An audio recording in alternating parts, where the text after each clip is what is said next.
Hello televiewers, good evening and welcome to Prime Hour on my Media Prime. This day, like we promised on Monday, we are going to be looking at the second phase, so part 2 of moving to Europe at all costs. The fact that Cameroonians are dying in the desert and at sea, trying to make a better living out there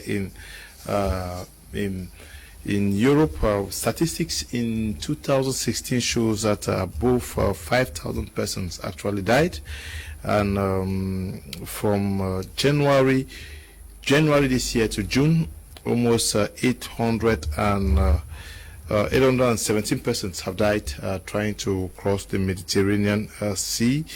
From 2014 to 2018, statistics shows that above 12,000 people who drowned actually trying to cross the Mediterranean Sea have been unaccounted for. So the situation is actually very alarming, and we are also made to understand by another study that many more persons die in the Sahara Desert trying to reach the Mediterranean Sea, which suggests that many more persons are killed by the desert heat than the Mediterranean Sea. So we are going to be looking at this again for the second time on this edition of the program. Eli, I hope that the video we played on Monday of persons in the desert is available so that we can play it once again this day for our televiewers to watch, and then for us in the studio to comment on. We are discussing this with our panelists who are there already. Apostle and Valentine Gua is our consultant who is in the house. Good evening and welcome. Good evening, Mr. Leo. Good evening, Cameroonians and viewers of Prime Hour. It's another Tuesday, another Wednesday again. The consistent traveling of Cameroonians across the sea, the desert, the forest, which has not been mentioned, is a serious concern to our country. And by God's grace, we're going to be dissecting that. I want to give a shout out to my friend Su Remain Jingang, who is based in Chad, in Jamina. Good evening, guy, and God bless you. Okay, we are also discussing this topic with Professor Mark Anthony. He's a Pan-Africanist and should be very worried that able Africans keep dying across the Sahara Desert and the Mediterranean Sea. Good evening and welcome. Thank you, Mr. Leo, and to my fellow panelists who are here with me, and to you watching me at this particular hour. I also want to say hello to my lovely elder sister Doris and the husband Mr. Kumbom, who are actually watching us right now from Bamenda. And to as many of you as have made this channel your second home. Okay, we also are in the company of Mr. Aloysius Tazi Aka. He is a maritime expert and he's lived in Europe. Yes, he's lived in Europe and actually understands what we are talking about. That is why we brought him again this evening. Good evening and welcome. It's my pleasure, Mr. Yo. I salute the viewers of my Media Prime, and our wish is that at the end of such a program we'll be able to dish out valuable advice to these Cameroonians who take such deadly adventures, such that some of them can be discouraged. If you have to travel, please try to use the appropriate means. Okay. Annoying. Okay. We also are going to be expecting Mr. Ndewum Emmanuel. He's a member of the civil society in Cameroon. We are expecting him in the studio with us. He's called in traffic. I indicated already that he was on his way coming. We are also wanting to make it clear that this topic of discussing about going to Europe and other parts of the world has nothing to do with those who are going for education, who are going for jobs, and like our focus is those who are taking the deadly risk of going through the Mediterranean and the Sahara Desert. I'll start with you, Apostle Ambe Valentine Gua. Certainly, these past 2 weeks you've seen videos, you've seen yes, many videos from persons going through the scorching heats in the Sahara, and we've even seen videos of boats being drowned by coast guards of some European countries. Yes, Mr. Leo, the images are very disturbing and very worrisome, and they've been consistent for so many years. The error or the problem is that these things keep happening consistently over and over, year after year, but people do not seem to learn. It goes, the scripture that says they keep on learning but never coming to the knowledge of the truth. What is actually wrong with us seeing terrifying images of people dying in the desert, dying in the forest, dying through the sea, and we are unable to stop taking these deadly routes?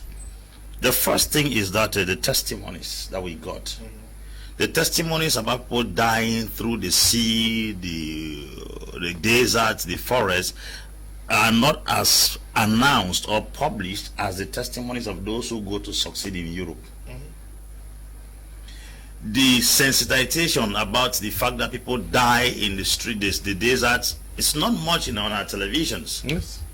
Yeah, we talk very little about it. But we hardly discuss about these things. What we get here practically is how young man traveled to abroad, came back, brought some cars, constructed some buildings, and then everybody knows that life is in Europe.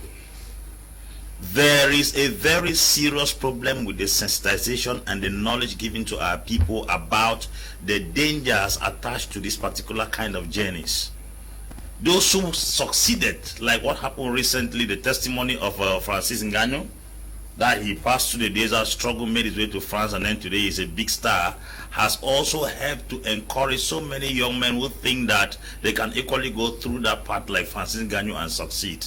Mr. Leo, the failure we have in Cameroon or in Africa is that we have not been told about the difficulties in Europe and other parts of the world. Statistics show that there are 140,000 persons in France that sleep in the street. There are 5 million people in France that live below poverty line. Are we very convinced that these people who live in this environment, who sleep in the streets, who live below poverty line, if they had their way in Africa, they wouldn't have come back? They would have come back. The impression that Europe is the alpha and omega, Europe is the beginning and the end, without Europe you cannot succeed, is what is killing most of our people. The sensitization and the consciousness that life is not in Europe, life is in you. Life is not in Europe, riches is not in Europe, wealth is not in Europe, wealth is in you as an individual. Throw me anywhere on earth, what happens around me is not as important as what happens within me. I'm sure what is killing most people in our society is what is happening around them. They don't know what is happening within them. A lot of Africans think that if they don't arrive Europe, they cannot succeed. I know of persons who have gone to Europe and come back here with nothing. I mean, absolutely nothing. I have friends who traveled, came back mad. I have friends who traveled, came back, they died. I have friends who traveled, came back, they are nothing. What gives them the impression that you must succeed only in Europe? I will turn around to blame ourselves because the glory that they project concerning Europe and the image they give concerning Africa on our medias has contributed immensely in making our people feel that Africa cannot succeed. They will go to places like some places in Kenya, in Cameroon, in Uganda, in Malawi, in Tanzania. They will record some slums with some children suffering from kwashiorkor or malnutrition, and you will see it on CNN, you see it on BBC, you see it on Al Jazeera. That is the Africa they paint in your mind. They won't show you the beautiful city of Kigali. They won't show you Nairobi. They will not show you Casablanca. They will not show you Douala. They will not show you Dar es Salaam or Dodoma. They will not show you Cairo. They will not show you Tunis. They will not show you the beautiful things in Africa. They are showing you the places that make us feel like the world has come to an end. Those same Europeans that we are going to their country or their nations or their continent to go and succeed, most of them practically live in Africa as parasites. Without Africa, Europe cannot exist. Yet we are going to Europe for survival. The worst of it is that sometimes Cameroonians go to China to succeed. China is a nation that has 1.5 billion people. Africa is a continent that has 1.2 billion people. a nation that is plentier than a continent. You are going there to succeed in a nation that is plentier than the continent, more than your continent, 300 million people. Who will give you a job in China? What business will you do? The Chinese are all over in Cameroon. So when we talk about traveling abroad, going through desert, passing through the forest in Panama, passing through the rugged seas towards Libya and Morocco, is very delicate because people have not been told that life does not begin and end in Europe. I'm sure by the time we are going through or we'll be done with this particular section of the program, a lot of Africans will come to understand that you cannot be a lizard in Cameroon and be a crocodile in America. I repeat, you can't be a lizard in Cameroon and be a crocodile in America. Okay, Professor Mark Anthony, how do we understand that, like Apostle said already, many persons are dying across the Mediterranean Sea in the thousands? I think I'm going to have time to give us the statistics. Yet people still keep taking that road. Is it the fact that they are dreaming about what is not, or the fact that they are so frustrated or they are desperate to leave a place like, because the lady who died in the desert left Douala. Yes. Dr. Ndimanchu said the neighbor. It's the neighbor, yes. Okay, Mr. Liu, there are several factors that contribute to this terrible scenes that we are seeing. If we have to look at it practically, we want to say that most of those you see actually traveling out of Africa are most of those from the sub-Saharan Africa, whom you see dying in the deserts and the Mediterranean seas. Mm-hmm. And when you want to look at what are those factors that contribute to this movement, because it's sad that we have a continent, because a lot of people think that when they say Africa is the second largest continent, they are thinking that it is in relation to size. It is in relation to population. The size of Africa is the largest in the world, where only in Africa we have over 60% on arable untouched land, implying that we have lands enough that can engage every African to gain something to eat. But we have a problem back in our various African nations, which is that of mismanagement, or say bad governance. So we have a leadership problem that is contributing to the constant movement of people, migration from Africa to Europe.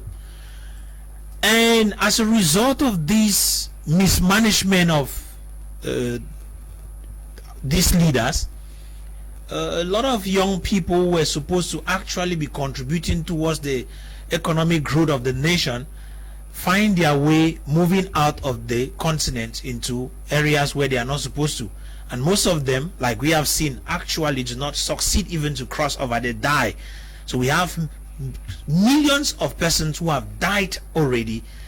If you have to go back from let's say the 90s up to this particular time we are talking, we have millions of Africans from sub-Saharan Africa who have died in the desert and including the Mediterranean Sea.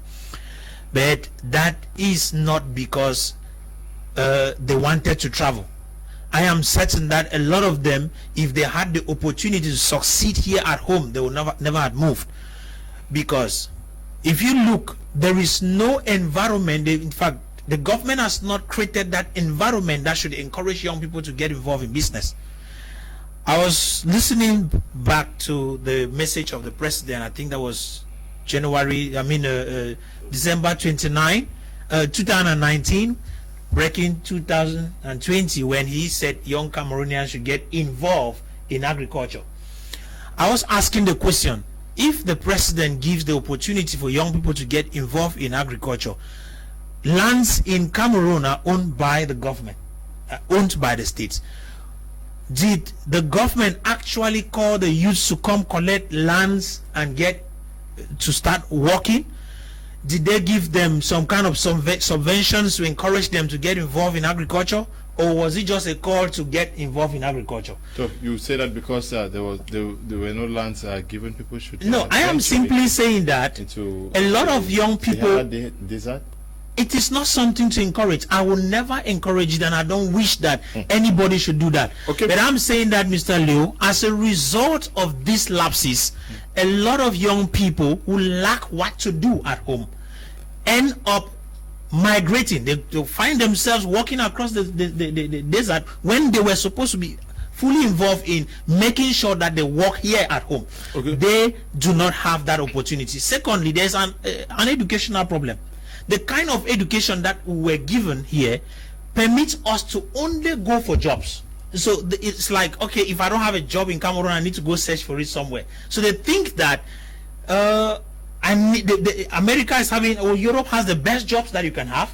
And so because of miseducation, the wrong kind of education that we're given, education that does not actually teach you how to become a job creator, but education that teaches you to become a job seeker, that kind of education is another factor that is pushing young Cameroonians.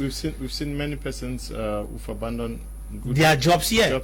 Yes, Mr. Leo, some reasons are behind. Some people abandon jobs because they have received information that in Europe they will pay you better than you. They will pay you here, and that is true. Normally in Europe you have jobs. Many have gone. Many have gone and were frustrated and have come back. I have a sister who actually made 12 years in Germany and came back. Is loitering around right now. There's practically nothing she can give. So I'm not saying that go to Europe. Europe is having all. No.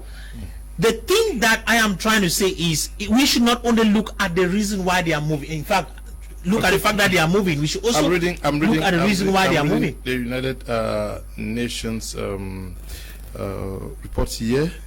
Human Rights Center report that says thousands of refugees and migrants in Eastern and Western Africa are dying while others face harrowing abuse in their attempt to reach the continent's Mediterranean coast in search of a better life. Okay, it says that many persons, smugglers and traffickers, were key abusers.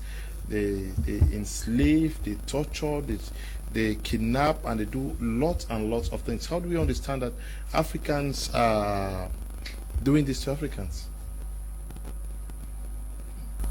Mr. Leo, because the issue is not just what you face in the desert, but there are horrifying abuses that you engage or you receive from other Africans before you even get to the coast.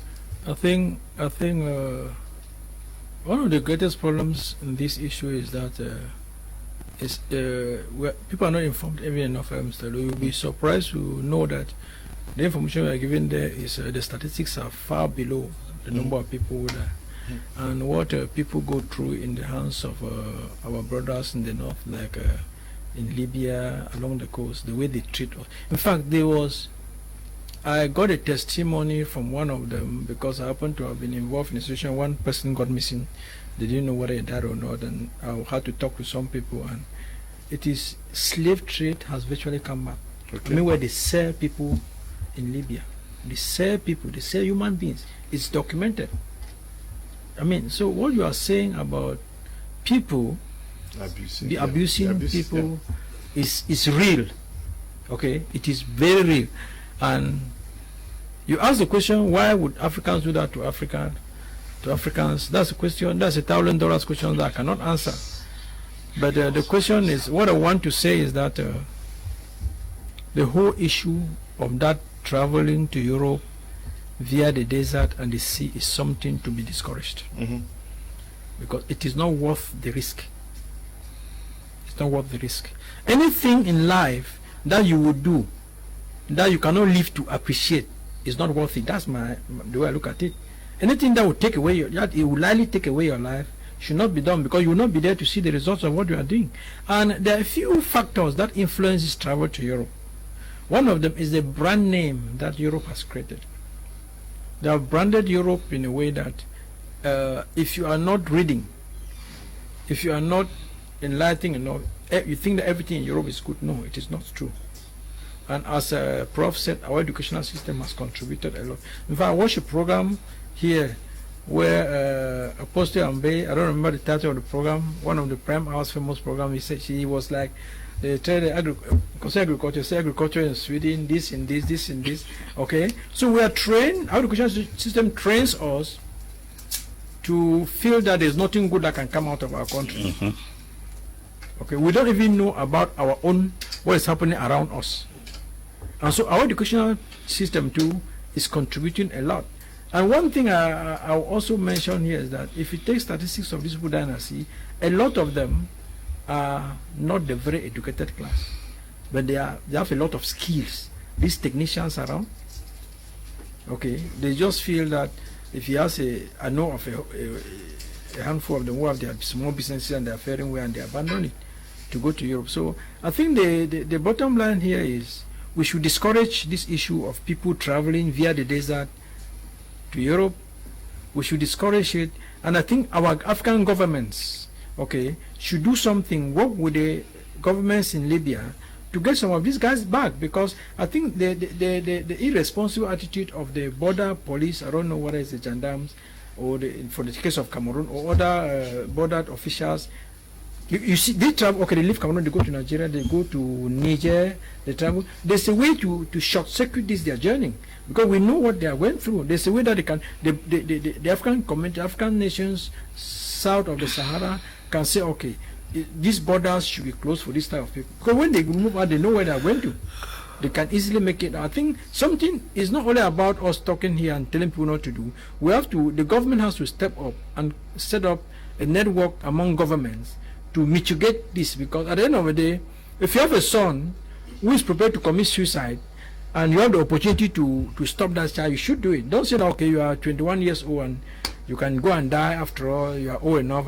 I think, so my point is, my suggestion is that the government should look into this problem and try to work together to see how they can also reduce the chances of people navigating from one country to another where they end up at sea or in the desert. Good evening, panelists and all viewers. Mr. Liu, Africa is often seen as a continent of mass immigration and displacement, mainly caused by poverty, search for greener pasture, violence, conflict, and environmental stress. Nevertheless, it's of utmost importance such risky immigration be looked upon carefully before consideration. That is because some of these perceptions are based on stereotypes, minds, and information, whereas the consequences are irreversible. I agree. This continent should have been much better. Mr. Ewang is writing from St. Francis in Kumba. When you look at the risk, Ndiwum Emmanuel, that one would need to go through the Sahara Desert, and the risk also crossing the Mediterranean Sea, do you think many persons before living here are aware of what awaits them, or we also consider that it's also business for the agents who may tell you that, no, we know how to take you through? Well, thank you for that question. Very pertinent, Mr. Leo. Good evening to all the viewers of my Media Prime. Good evening to my co-panelists. I'm sorry for entering late because of some issues that were beyond my control. Now, coming back to your question, you know, somebody who is completely frustrated, there is frustration that defeats the fear of death. There is a kind of frustration that when you find yourself in front of that kind of frustration, it already defeats the fear of death. If you are a weak-minded somebody, at that time they present to you death and the Mediterranean Sea, you will be tempted to believe that the Mediterranean Sea is better life than death. That is why you find what is happening today. People will always be on a move, Mr. Liu, whether we like it or not. But the peculiarity about the movement of people in Africa that makes a difference with those in Europe is that Europeans move most at times to find leisure, while most at times, I put it quote and unquote, we move as suffer people because we are looking for what to eat. We are looking for a means to survive. What would have caused us to be looking for a means to survive? Yes, we study in school. You come out of school, like Prof said, you have no educational skill-oriented education that permits you to be a job creator and not a job seeker. You hustle around. You try to put up a little mechanic workshop. They come in with heavy taxes. You struggle around. You try to invest in agriculture. In a land like Cameroon, where we know that justice is bought and sold, and it is bought by the highest bidders, those who have the powers and the coins, they come and claim ownership over the land. They confiscate it. At that point, if you are a weak-minded person, Mr. Liu, you can see the road to Europe on foot, shorter than walking from here to Bonanjo. You see, like I said, frustration is something that is terrible. And ask yourself, why is it that most Cameroonians, let me concentrate on the context of Cameroon, are involved in such disastrous movements? I don't want to blame the government so much, but I will start by blaming the government. We should all bear it in mind that the government cannot employ all the citizens. But there is a way a government can go about it. How can the government go about it? By creating a conducive environment, a friendly environment to the youth, that the little activities put in place, the government gives subventions, the government subscribe rather than come in to discourage them directly or indirectly with heavy loaded taxes. You are sitting in your garage today, this one passes and collects 30,000, tells you that a receipt is coming tomorrow. He goes and tells another colleague, go to that garage. That same colleague comes, collects 20,000, keeps telling you that the receipt is coming. By the time you want to stand up and fight, you see gendarmes, you see police coming in. Mr. Liu, there is a problem. Since the government cannot employ everybody, the government has to create a conducive atmosphere that will guarantee the youth to love their country. I will shock you this night, Mr. Liu, that I had a scholarship to go out of the country. But at that time, I refused because of the love I had for Cameroon. But today, I am regretting because Cameroon is disappointing me every day. We have retirees on the government seat who embezzle, who steal. Remember that in 2018, 11 African countries were shortlisted for agricultural projects, of which Cameroon was one. If you go to the archives of that project today, 8 countries in Africa have successfully gone through the project. In Cameroon, I bet you, and I stand to be challenged, that project has died down a natural death, and nobody is saying anything about it. Do you think that those youths who went to the agricultural training school in Bambili, coming out with high skills and high hopes that they were to benefit from such a scheme, until date they are loitering, they are aging out, they don't have kids, they don't have the means to get married, they don't have the means to put a structure as a house somewhere? Are they not frustrated? And thank you for such topics, Mr. Liu. I think the government officials are watching, and there are ministries in this country. I don't know what those ministries are doing. The ministries of social security in this country were supposed to be coming out with such schemes, not even TV stations. Because one, we are not only limited in there. Some people prefer to die there because they are even chased here by political witch hunting. A lot of social injustice. Let me quote you just 3 people. You know of Bobga Harmony, who ran through the forest before finding himself where he was today. It was political witch hunting. You know of your colleague, for Hansen Chanji. If I tell you the route that he took before leaving Cameroon, if he died there, nobody would have known where he died. You used to be the boss of a certain Mimimifo. You know how Mimimifo left Cameroon. If he left through the plane, it is because she had the opportunity to have people who could assist her financially and to make her papers legal. If she did not have that means, she would have gone the way these people are going. But whatever the case, we are not encouraging that people should go and die. But one thing I want to say that Pastor Ambe said when I was entering the studio is that we can make it anywhere in the world if they're conducive, if the area is conducive. Okay. But we should not say people go there and they don't make it. A security guard in Dubai earns 400,000, Mr. Liu. Back in Cameroon, you need to have a godfather before you even have that job of a security guard. And when you have it every month, you need to pay something to the person who connected you there. Okay. I asked, who cares Cameroon?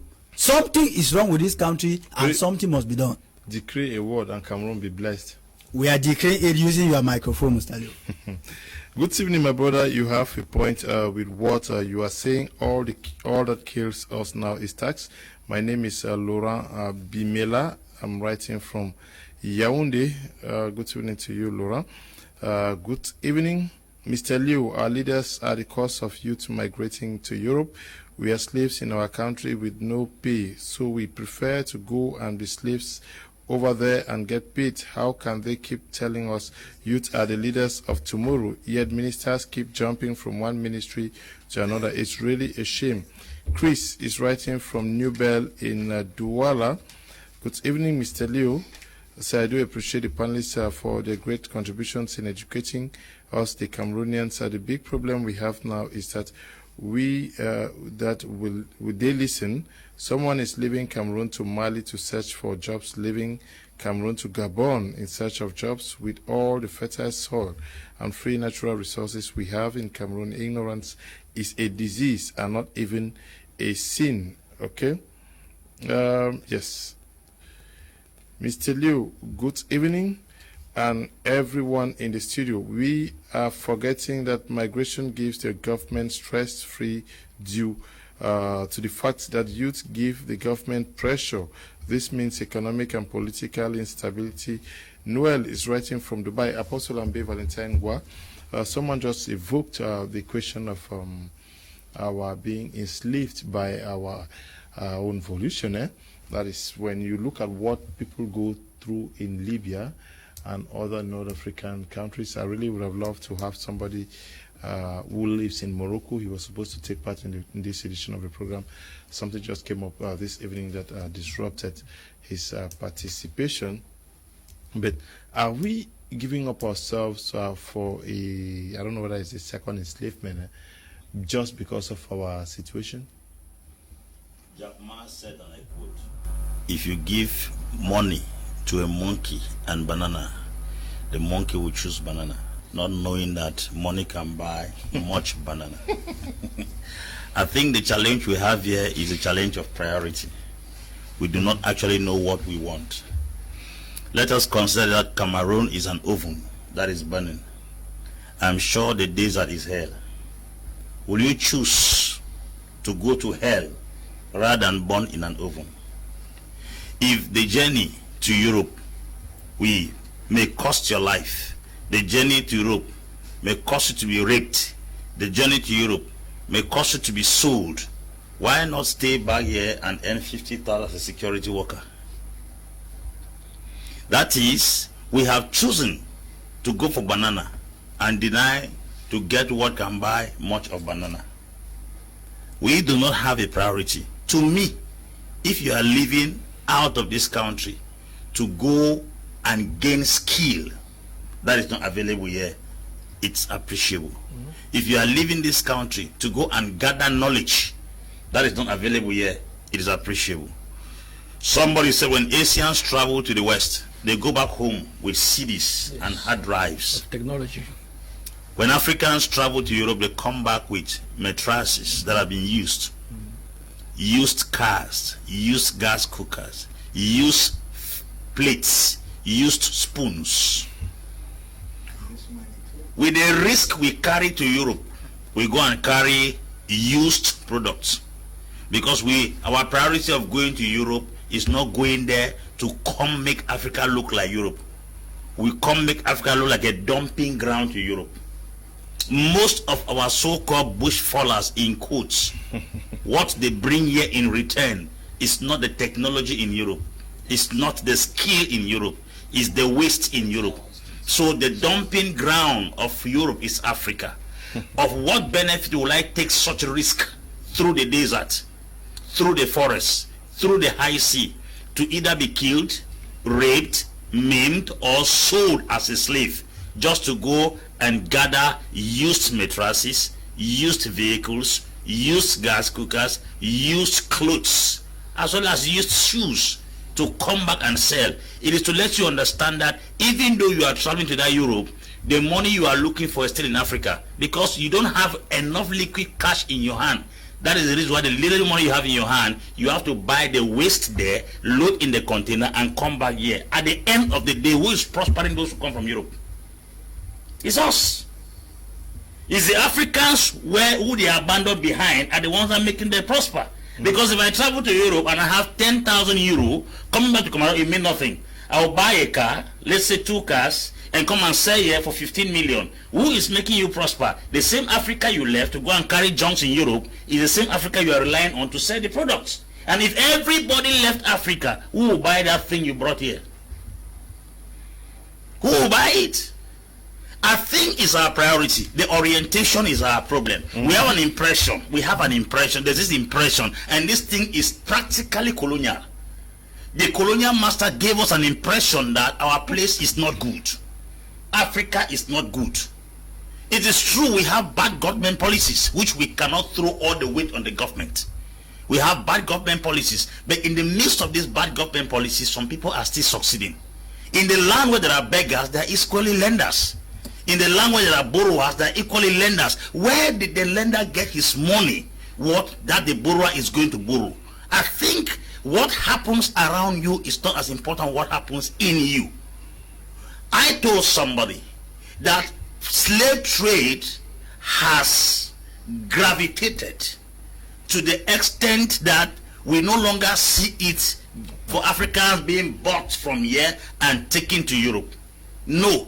This time around, it has gone to our minds to even first of all think of the fact that Europe is preferable to Africa is an error of maximal proportion. And I know many people will criticize me, many will fight against me, many will accuse me, but the truth is every information that has lasted for too long, even though if it's a lie, when truth comes, it looks like that truth is a lie. What I'm telling you right now is the truth from every statistics taken. Most Africans who have attempted travel abroad, we don't know the numbers, because the persons that died in the desert, the ones that died in the sea, the ones that died in the forest, not everybody has a record of them. What you and give sometimes is an estimated amount.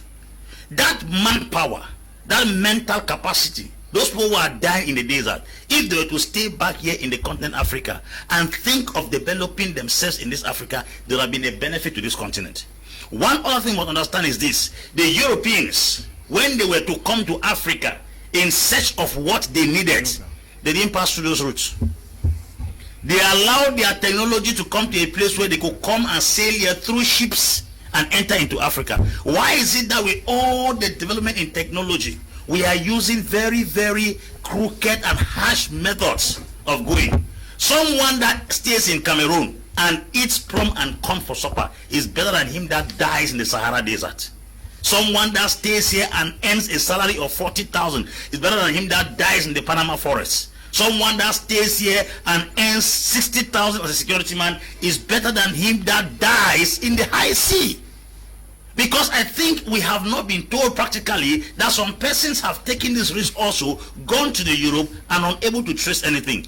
For your information, the Polish people are so poor to the extent whereby they walk into Europe and do the jobs that blacks are not even willing to do.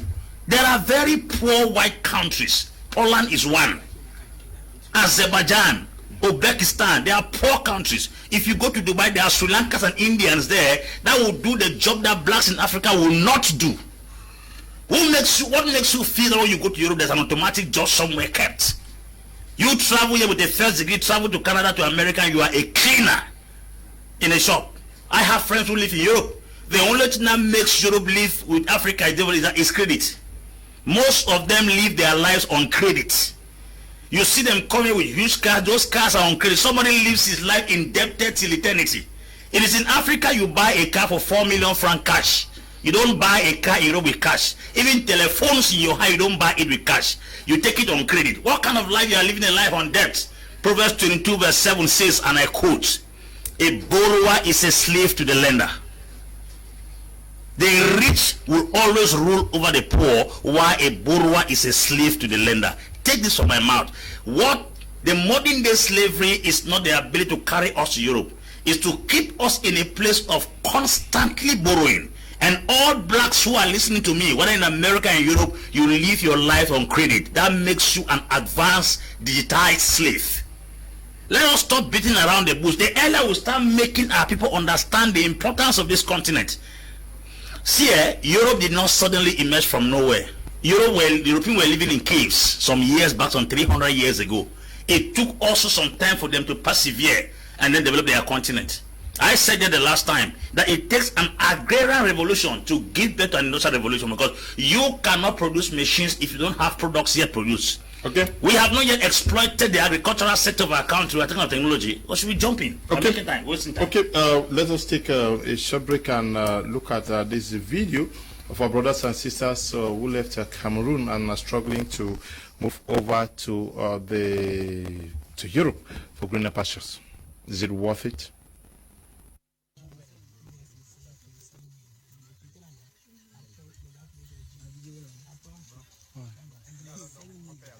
Le Boza,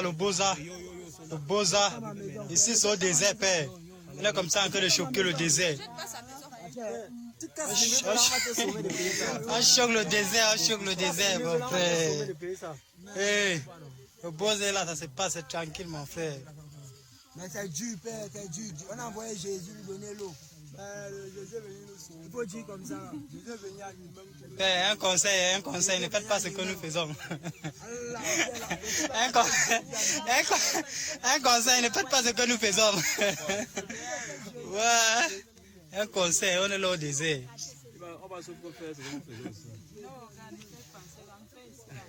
On ne peut pas dire à quelqu'un de courir le risque là. Il ne faut pas dire à quelqu'un de courir le risque là. Une semaine déjà dehors,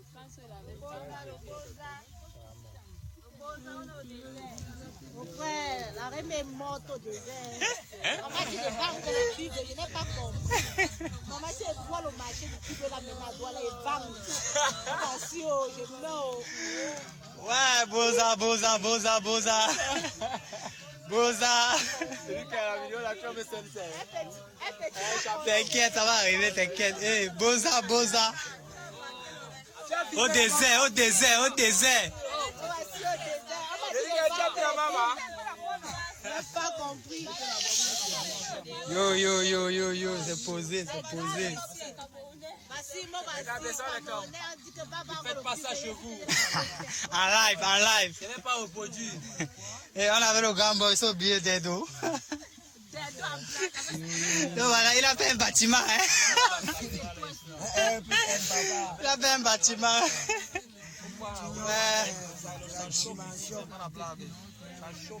Non, c'est tranquille, frère. Ne faites pas ça. Oops, very disturbing video. We have other that are not so good to watch. Of our brothers are trying to move over to Europe. Mohammed, one of our brothers who've tried, I don't know how he went, but he's going to tell us his story from Cameroon to these North African countries. He's in the studio with us. We got to have you, Mohammed. The pleasure's all mine. How are you? I'm doing great. Can you tell us how did you arrange your departure from Cameroon? Yeah, as I can see, it's not easy. As you are seeing like that, it's not really easy. But what I will say is because of bad governance, that's why you see Cameroons are suffering like that.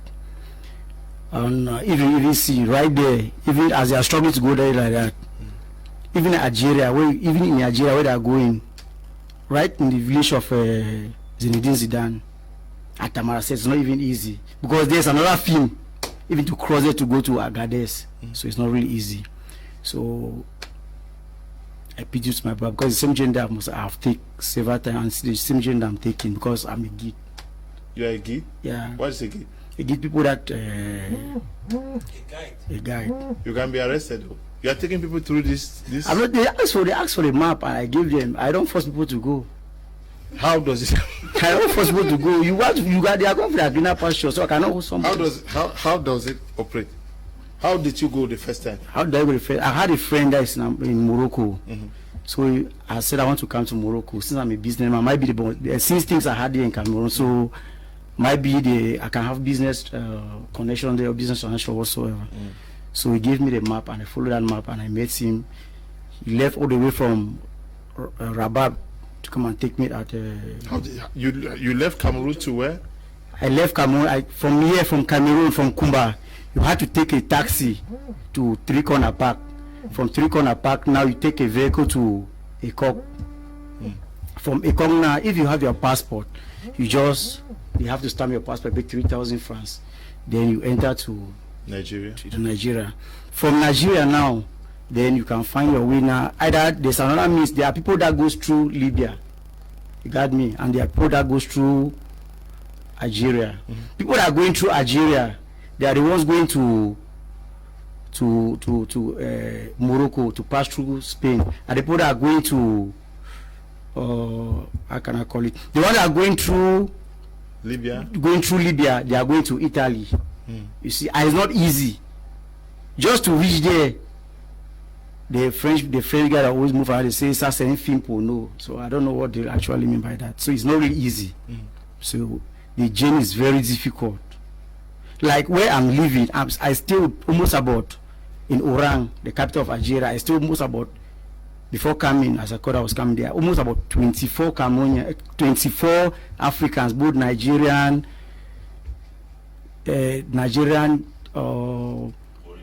Mauritanian, Malians, Guinean, Burkinabe, and it's not really easy. So the thing is really difficult for me to take care of them. Since I'm an Anglophone, and where I'm living, I'm the president of the Anglophone that are living in Zamandine. So it was not easy for me to take care of them because just the fact that you speak English, since I've been there for long, I need to take care of you. Because just the fact you speak English, you are my brother. So I don't need to discriminate whether you are from which part. That is why you're from Nigeria. If there's problem, I have to see. I can. So where you're from, the guy to give my number. He called me. Yeah, but many of them are maltreated, abused. Yes, for that one is more sure. They are being maltreated when you are in Libya, where you don't have money to pay for your connection to Boza, as they really said that Boza, where you don't have that money. So there's something like a girl, an Arab man or a Tuareg will take you and give it to his brother. You work like a slave, slave. Yes, slave. You'll be working in order for you to raise that money to pay for your Boza. At times, the Arab people, they are very wicked. They have their own way of reasoning. Like you can be staying paying his rent. One day, when you have a little bit of problem, they will call the gendarme or the police to come and arrest you, so they can collect all the things that if you buy there in their place. So it's not easy. So I cannot advise. I'm here in Cameroon particularly. I need to create a situation whereby, if the government can give me a helping hands, we'll stay in a cock for some time. Anybody for us for now that wants to cross, I think that person should be locked up. Okay. Because it's not easy, as I'm saying like this. Because the people that are there, based there, is not easy for them. Because you cannot be dying as an Anglophone, then I leave you to die. Okay. So many persons are dying in the desert. They are there in the desert, dying even there in Algeria in particular. Because at times, when you're even sick, you go to their hospital. They don't take care of you. You are pregnant. They don't take care. They don't even think. They even touch you if you are pregnant. So the ones that just give birth is just by the grace of God, as you can see. So it's not really easy. Are there reasons why you are considered a second class? Yeah, they call us Negro as as we call in their language. They call us Negro, so we don't have anything to say. If they kill us, we don't have anything to say. Africans call you. Yeah, they call us Negro. So that's how we are being maltreated. Yeah. So actually, I've been praying to have you on this program. I'm happy. This is somebody who has lived the experience. Yes. Okay. Yes. Okay. But you know, I was listening to him and I felt like, oh, there was a kind of fear that came upon me. I remember back in 99, I think somebody came with that plan to me, saying we should travel. So he brought a plan. In fact, I thought I took that plan and wrote it, how you need to go through Nigeria, Algeria, then you climb. So when I was listening to him, I said, God, if people have to go through stress to die on the way. You know, to when you listen to him, you feel the pain. And that is what a lot of young Cameroonians are going through right now. Cameroonians are under a lot of stress. They want to survive. But I want to say it is not Europe that is going to make you become better. Edauza made a statement that it is not because you enter an aeroplane that maybe you were a lizard in Cameroon that you become a crocodile in America. So it's not the plane that you enter that transforms you to become that giant. In simple words, what he was simply saying is, if you are a failure in Cameroon and you enter Europe, if you still have that same mental attitude of a failure, you will still remain a failure. So it is not where you are that matters. It is who you are that actually matters. So we need to encourage young Cameroonians who are watching us at this particular moment to understand that it takes skill development to make a difference.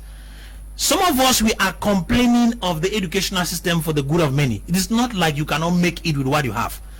The educational system of Cameroon has trained a lot of job seekers.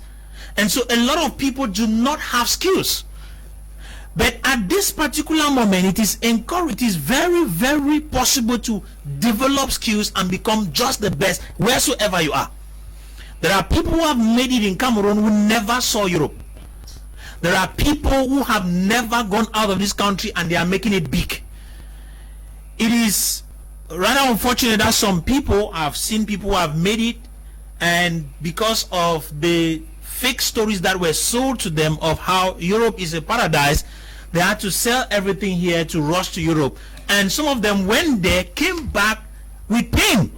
So it is very necessary that you get to know this. You can make it in Cameroon. Even though some of you have said it is hell, you can still make it in Cameroon. Okay. There is a strategy on how to make it in Cameroon, and I'm going to have the opportunity to talk about that, because you need to know how to make it in this country.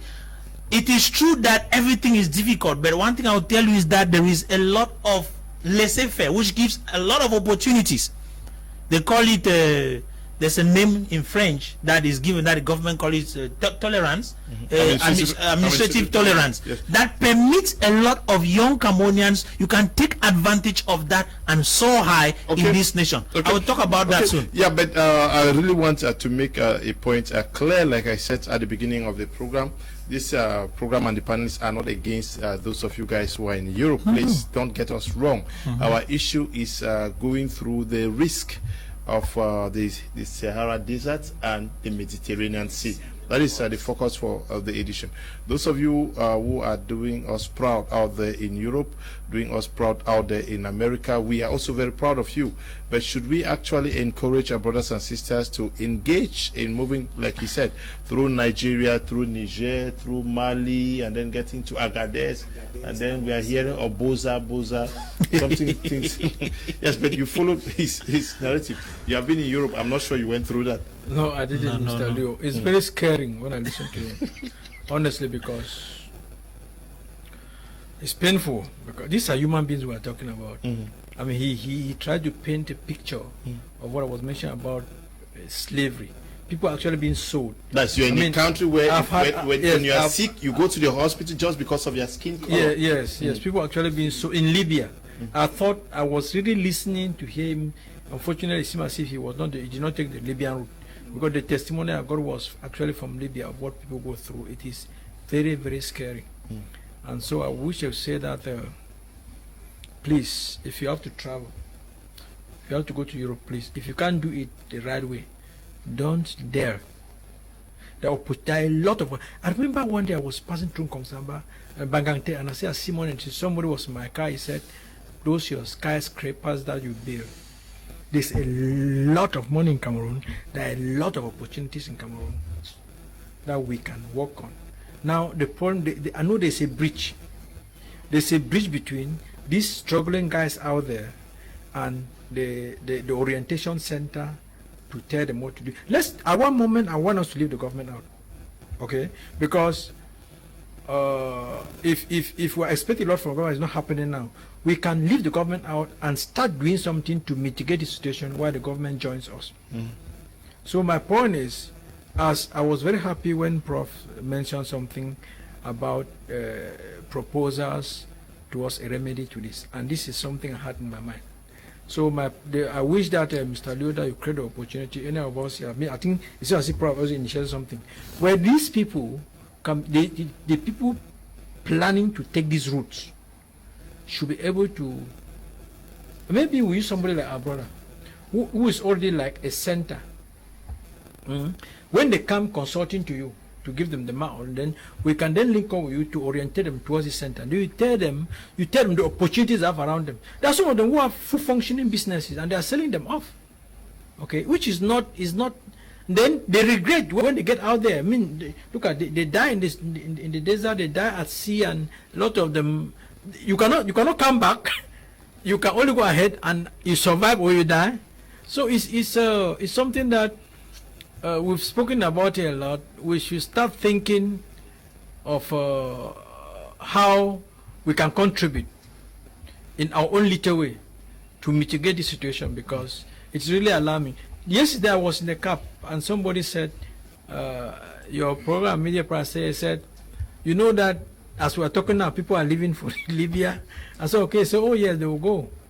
And I was like, okay, so that's not enough. He said, no, that's not enough because of the bad situation. So we should start thinking of how, at our level, no matter how small, we source people like him, okay? Because one difficult thing is this bridge between somebody like Provo has an idea of how you can advise these young people to do things, alternative things around here to make it, and people like him who are like a link to those who have expressed the wish to travel. So if we tap on this advantage, and I think I appreciate your house, your media house for this, because I've met him, at the end of the day, we'll give this contact. I mean, if these guys come to him, if 10 people come to him, and he directs the 10 people to a program like what Prof is proposing, and then 3 may buy an idea, and then they will be safe. So I think we'll start thinking about how we can create networks to help mitigate the situation, because it is really bad.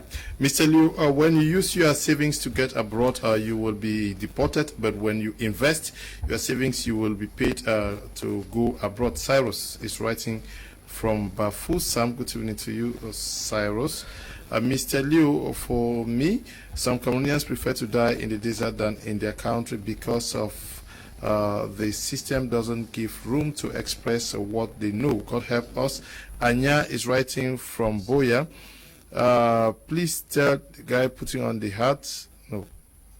Is anybody okay? Okay. Yes, Apostle. I support anyone who is capable of taking that decision to leave this country. There is nothing in Cameroon and there is everything abroad. A cleaner in Europe can build a story building in Cameroon. Relindis Awu is writing, okay. I don't know whether we consider the proportion of those who are constructing and those who are out there.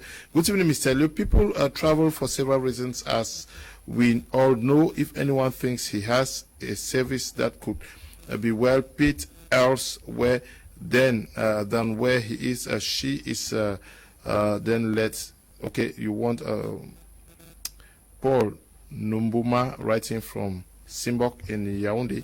You think that those who have something to deliver out there, they should go. Brandon from Finland, what Prof said about the government is the reality. Cameroon has the worst taxation system. The government outsources tax collection to tax masters who enrich them at the detriment of common man. Okay, Jiwum, yes, we are looking at options. Yes, Mr. Leo, before I come to your question, you see, we are looking at a situation that is complex. And complex situation needs complex solutions. Okay. You see, it will be so sweeping to consider that everything is found in Africa and not in Europe, and we make the mistake to go to Europe. I am one of those who believe that if you have your kids and every morning all your kids are always disappearing from your house to the neighbor's house, find out what is attracting your kids every day to the neighbor's house and bring it to your house. Okay, if Africa is a dumping ground, Africa's leaders themselves has dumped African knowledge, intelligence, and technology. How do you accuse the Europe? The cars that you say they are coming here as dumping products, can you tell me how many industries that fabricate cars in Cameroon? If they don't bring them here, as you say, we are supporting them. Who went there? No. Apostle, that is where I don't agree with you.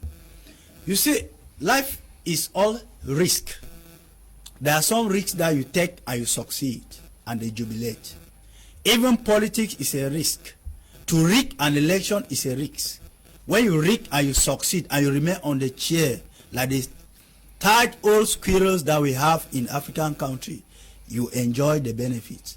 We cannot complain. We should be saying it clear that we condemn those who take clandestine routes. We should not condemn Europe, because I'm not sure that if you are offered a seat at the Senate House in the US, Apostle, you will refuse. No, you will not. You will not. Let's condemn the means, the mode. No, let's condemn the mode that these people are taking to cross. Did you follow what I said? Not where they are going to. Did you follow what I said? No, when you say Europe considers Africa as a dumping ground, it is a fat lie. Europe, Africa itself has already dumped everything African, and so we cannot condemn Europe. Mr. Leo, coming back to you, it is risky. When I listen to my brother here, unfortunately I did not grasp your name. I will get to know it in the Mohammed. I see that there are some people who are really living a life like this, but they are already dead. Such a venture, like I said from the beginning, should instead be above any frustration that should make you, that should defeat the fear of death. Because I, for one, am not sure that if the worst comes to the worst, I can make that kind of a venture. But at times, I also tend to blame our brothers and sisters who take such ventures. I don't know whether they discuss with their closest relatives, they discuss with people in their communities, or there is a sect. Because we should not just look at it as something very naked, Mr. Leo. I think there is something that hypnotizes them at times to believe in this kind of a venture. Because I don't see how a normal human being will believe that he will leave Cameroon, go across Libya or where they found themselves, right to Morocco, and then one day, no, something is wrong somewhere. But that thing can only be corrected if the house is fixed, Mr. Leo. The government should do something. No, the government needs to do something. Okay. The government needs to do something. They need to do something that is more attractive. That's why I cited the case of your children always being at the neighbor's house. Maybe your neighbor's house is having a nice television that you don't have. If you happen to put that nice television back in your house, it will bring back your children to the house, and they will not love to always go to the neighbor's house. Those are the kind of problems we are having. And again, particularly in the context of Cameroon, we have a government that, permit me to use the word, an insurrectional government that has done everything possible to provoke the youth to rise up. But thank God the Cameroonian youth have been so mature. But your maturity has been limited at that point where you have decided to choose to go and die in the desert. But in the country, if the Cameroonian youth were not mature, Mr. Leo, I am telling you that they would have risen long ago against this demonic government that we have in place. They have not been doing anything. They are alive now. Yeah, I'm alive. We thank God. My efforts. We thank God. Yes. Yes. Apostle Ambe Valentine Ngwa, we are looking at a situation where when you listen to our brother Mohammed talk, it tells you that whatever we are saying, there are people in Africa who do not see other Africans as equal to them. Can you imagine this? We talk of African unity, we talk of love, Africa is unique, but the fact that you are considered like less than an animal in African states. Mr. Ali, before I will answer that question, I like what Mohammed said. It's not only Cameroonians. Yes. There are Guineans, there are Malians, there are Burkina Burkina Faso. Faso. When we try to make as if all troubles on earth reside in Cameroon, that's my worry. People should not give reasons for their stupidity. A child cannot see boiling water and put the finger inside the water and blame the mother for boiling water. It's not normal. Secondly, the amount of money some of these guys put in this journey is enough money to open a farm here in Cameroon. Our challenge here is priority. I cannot take 4 million francs to travel through the desert or the forest. I know somebody who went through the Panama forest to America. The amount of money the family spent before he finally arrived to America was 6 million. Yeah, there is a teacher, government teacher, who died in the forest last year or last 2 years. It's almost about 6 million. If you give me 6 million, they say what you have in your hand, if you can think well, it is enough. If you give me 6 million, I won't be looking for means to go to America. I will develop income here that Americans will look for me to come to their country and do business. That's the challenge we have here. We don't know how to multiply what is in our hand. Taking what is in your hand and multiplying it is what is giving us a serious concern. You are traveling through the desert with 5 million in your hand, 4 million in your hand, 3 million in your hand. Do you know the amount of businesses in this country? You can put that 3 million in the next 4 to 5 years, we will be around 10 to 15 million. That can make you travel smoothly to America or to Europe. What impression are we trying to give to people in the sense that government does, government this, government that? Nobody, everybody knows I'm a very objective person. I'm not speaking because I want to favor the government. But the truth is, if we want to say, show me a man that blames every other person for their challenge except themselves, I will show you the #1 failure of the century. We Cameroonians are good in apportioning blames to people on what is wrong with us except ourselves. I have about 4 children working at the Douala Seaport as security. It is the Jewish people who are training those guys. The Jewish white man called one of my sons and said to him that you are earning 250,000 francs as salary. I can never advise to go to Europe. You with a salary of 250,000 francs in Cameroon, if you can manage it properly, you are better off than somebody with earning 1 million francs in Europe. We are talking about cleaner in Europe who earns 1,000 euro. Do you know the costs of living in Europe? When the money goes back into the system, most of our brothers who come from there come here with credit. So we are not trying to condemn Europe. We are talking about the amount of risk put in place and then what do you get back in return. If at all you don't die, what do you get back in return? Do you think that if you give a man like 4 million francs to Prof today, probably for him to go to Europe, to go and do what? To go and do what? Some of our ministers go there, Mr. Apostle. Ministers go, I'm not asking that what you are not getting it what I'm saying. I'm talking about the risk in place. The ministers who are going there are financially able and they are using the right track. I can't take 4 million and travel to the to go to America to go and do what? There is poultry here to do. Does the government stop from growing fowls? There is plantain here to cultivate. There is pepper here to cultivate. Does the government stop from cultivating plantain? The agricultural ministry in this country is the most flexible ministry in this country. That gives even the importation of agricultural machines more than any other ministry in this country.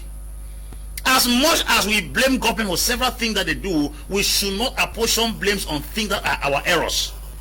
Do you know how much money some of these young guys hold in their pockets before traveling? No, that's the next question I have. Because when and then to answer your question, racism, I have said, and I'm still repeating it, is discrimination against a kind. While tribalism is discrimination within a kind. Racism is discrimination against a kind, while tribalism is discrimination within a kind. Racism is advanced tribalism. If you tell me that Algerians look at Cameroonians and minimize them, it's the same thing the Southwest man looks at Northwest man as an enemy. So it is rooted in the African blood. It is not strange. So racism is advanced tribalism. If there's tribalism in Cameroon, there should be racism at all corners of the earth. So it is not strange that Egyptians or Moroccans look at Cameroonians as if they are strangers or Negroes or slaves. Okay. That's the simple truth. Okay. Mohammed, moving to Europe via the desert and the Mediterranean Sea, do you just get up and pick your bag that, okay, I don't have money, at least I have energy to walk through the desert to go to Europe, or it costs some money?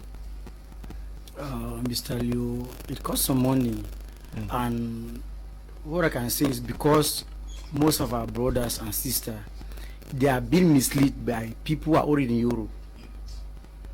You got me? Yeah, because like when you are working, maybe you have a job that is, at least you are ending, let's just say in Nigeria, ending about 50,000 dinar, which is about 250 francs CFA. Like Friday, you watch and go to the mall, supermarket, you snap it and send to your friend. I'm living a good life here.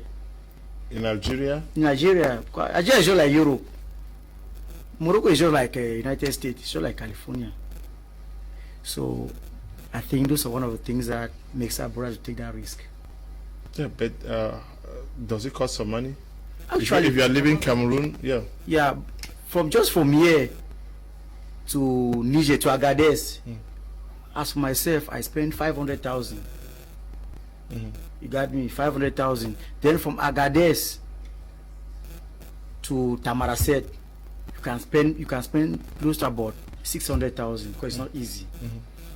Without putting the food that you must have buy, the biscuit and the rest that you must have buy, that you need to buy some few things.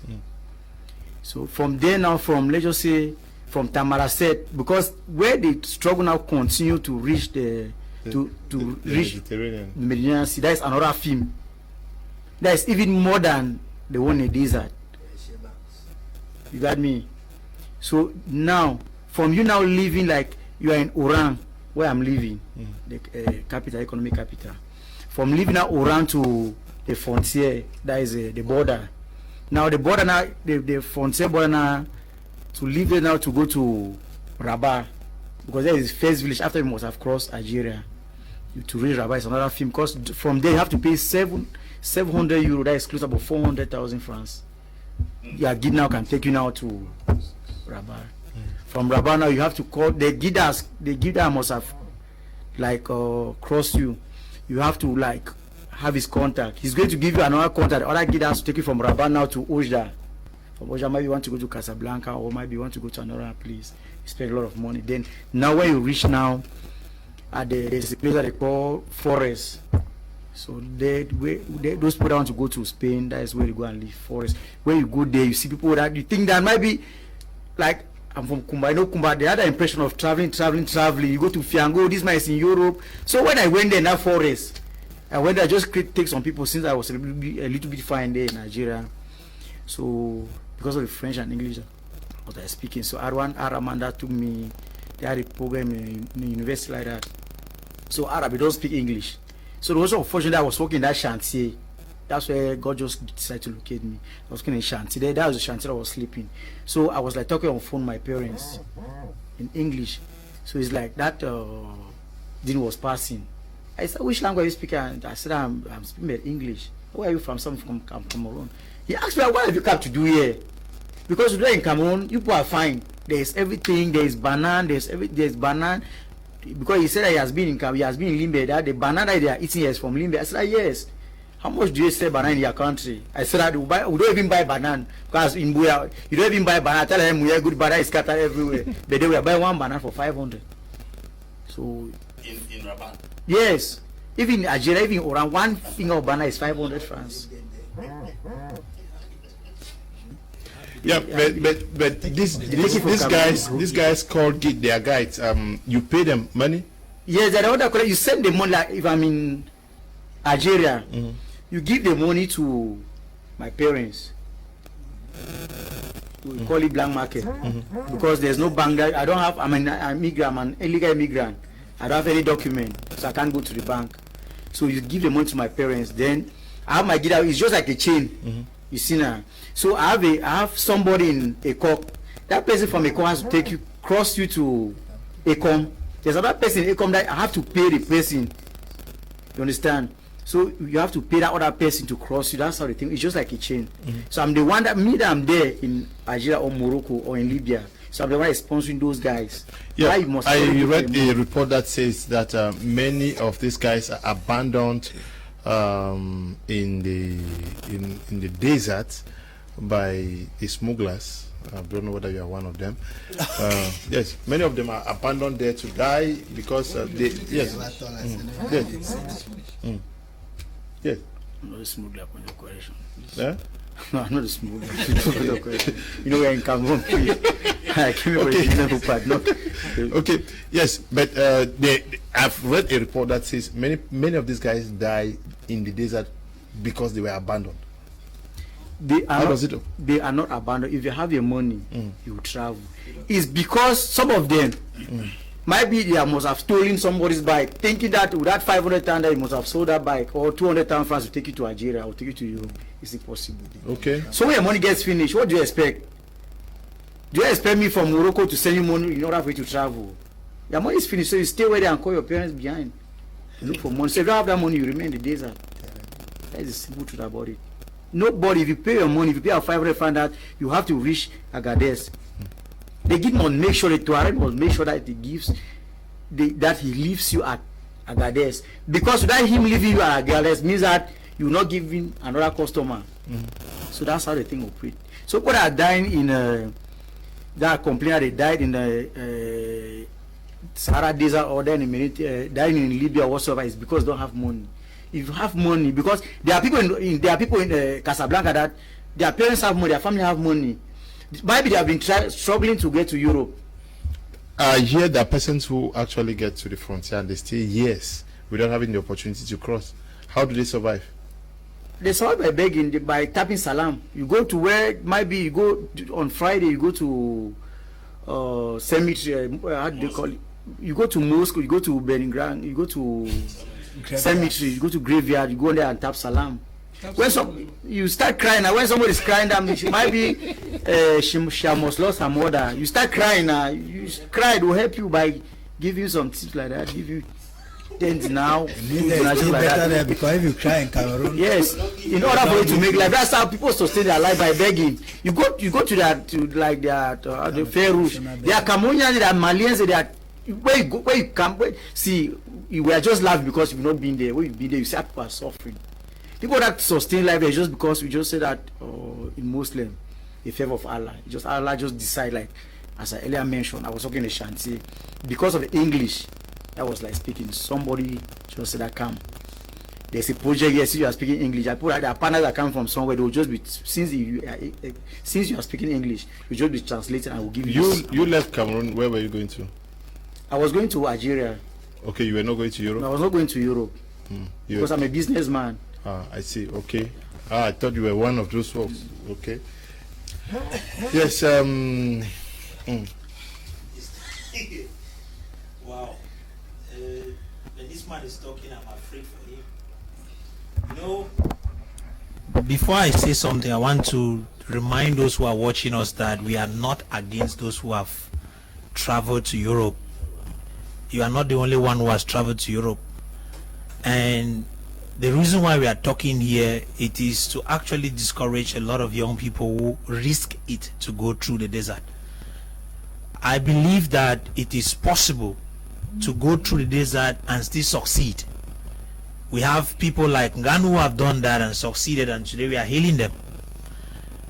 But some persons will not have that kind of opportunity that he had, or maybe, let me use the word luck, will not be the same like that of Nganu, that he will go through the desert and succeed. Some of them are slaves right now in Libya. I don't think Libya is their destination. Some of them, like our young brother was talking here, is Morocco. Morocco was not where he was going to. He was surely going somewhere else. And based on the fact that they took this risk. Some of them, we just had a picture of a lady, in fact, the video of a lady who died in the desert. That is aching enough. So we will not come and sit here and just talk because we want to talk. No, we are talking based on the ills that have come from it. We are not saying that there are people who have not succeeded. There are people who have gone through that particular part and have gone to Europe and they are succeeding. And we were not doing a comparison between Europe and Africa. Europe has been developed and built. They have good systems, which we do not have in Africa. But we are also saying that it is not angels that built Europe. We can also build Africa. We are talking of Cameroon today. In fact, Cameroon, some people just believe that Cameroon is hell. In fact, I'm one of those people who believe that Cameroon is really a jungle. And we still believe that you can transform this jungle into a paradise. It is the desire and the willingness of some of you are in the diaspora, because I think some of you traveled out with the intention of coming back to make this Africa better. And we believe that you are going to come back to make it better. So we want that one day we should not talk of our brothers dying in the desert. We should not talk of anybody using the desert or might be going to Libya and being enslaved and is sold. We should not see people dying in the Mediterranean seas. But this, I'll come back to say, the government holds responsibility of this, because people are leaving African countries, precisely Cameroon, because they find it uneasy to make it in Cameroon. This first, I have spoken of the educational system that they receive. I have spoken of the tax system that we have, which is actually killing the little things that young people want to start. Like the lady who died, she was doing hairdressing. I'm sure she had a salon, and I'm certain that the reason why she like, I have already big children, this thing will not send them to school, and I'm not going to succeed with this. On trying to go, she died, and I'm sure she took over $1 million francs to do that travel. And I heard that she had used over $1 million before to make a passport, a Libyan passport before, and the person who was supposed to make it actually duped her and took the money. And secondly, another person agreed to do it, and a few days which he was actually supposed to deliver the passport, she traveled. So all those things put together are reasons why we will do everything possible. In my own power, I would like to discourage people from using the desert. That is not the best part. I think that if you want to travel to Europe, look for money and pay an air flight, travel to wheresoever you want to travel. Go to China, go to any country you want to go to. And at the end of the day, I don't think that you will face the challenges that these people who are going through the desert are going to face. And some of you are brothers who are out there who have made it. I believe that you did not make it because you went through the desert. Some of you traveled using plane. So I think it is necessary to encourage people to use the right path. Somebody said, no risk, no gain. It is a good statement. No risk, no gain. But how much risk are we talking about? Risk to death. Somebody said it's better to die in the desert than to die in Cameroon. Those are reasons why we need to educate a lot of Cameroonians. The pains should not be the reason why you should choose death. I think you should be able to think that you can be useful in this country while alive than dead. Okay, please, Mr. Liu, can you tell the man with the black cap to be present or to be in this program every day and all the time? Please, I like him. That's a man I would really like to see for more advice. He's a man of the program. Thank you very much. Greetings, Mr. Liu, and everyone there and listeners. You know, if we want to blame those traveling through the desert, I can still see the government is the cost.